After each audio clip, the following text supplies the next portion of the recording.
السلام علیکم ورحمۃ اللہ وبرکاتہ۔ ننھے منّے پیارے پیارے ہنستے مسکراتے ساتھیوں، آج جو ہم آپ کے لیے کہانی لائے ہیں یہ ہے ایک چھوٹی سی مزیدار سی کہانی، بالکل آپ کی طرح۔ کہانی کا عنوان ہے چڑیا اور طوطے میاں، اور اسے آپ کے لیے لکھا ہے عبدالواحد سندھی نے۔ ایک ننھی منی چڑیا تھی، وہ ایک ہرے ہرے باغ میں رہتی تھی۔ اس باغ میں ایک بڑی کوٹھی تھی۔ اس کوٹھی کے بڑے کمرے میں ایک بڑی میز تھی۔ اس میز پر ایک آئینہ رکھا تھا۔ یہ روز آئینے کے سامنے آ کر بیٹھتی اور خوشی سے پھدکا کرتی۔ ایک دن اس کی نظر اچانک اس آئینے پر جا پڑی۔ کیا دیکھتی ہے کہ ایک چڑیا بیٹھی پھدک رہی ہے۔ ایسا معلوم ہوتا تھا کہ ہو بہو اس کی چھوٹی بہن ہے، مگر اس سے باتیں نہیں کرتی۔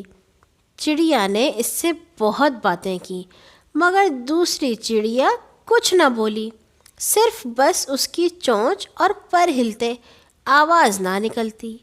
آخر میں چڑیا تھک گئی۔ وہ اڑ کر ایک اونچے پیڑ پر اداس ہو کر جا بیٹھی۔ ایک ہرے ہرے پروں والا طوطا بھی اسی پیڑ پر رہتا تھا۔ باغ کے سارے پرندے اس سے محبت کرتے تھے۔ اصل بات یہ تھی کہ طوطے میاں اس باغ کے سارے پرندوں کی مدد کرتے تھے۔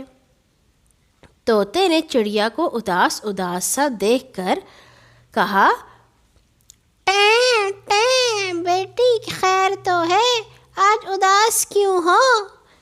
چڑیا پھدک کر بولی، چو چو نانا جان، آج مجھے ایک منی سی چڑیا ملی تھی۔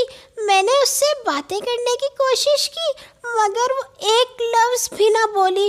میں نے اس سے کوئی غلط بات بھی تو نہیں کی، ہاں اس سے 2-4 میٹھے بول بولے تھے۔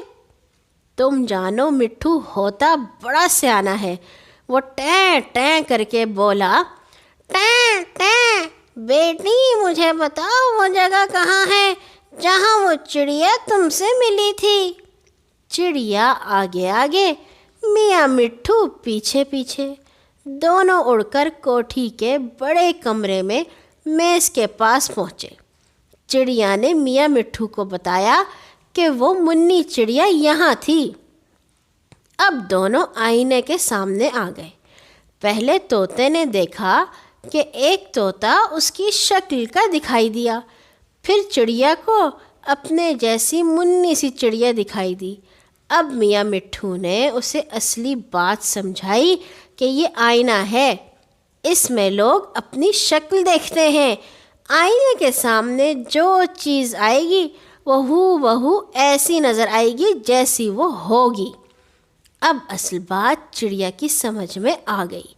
میاں مٹھو سے مسکرا کر بولی، چو چو نانا جان، اب میں سمجھ گئی، یہ آئینہ ہے اور آئینے کے کام بھی سمجھ گئی۔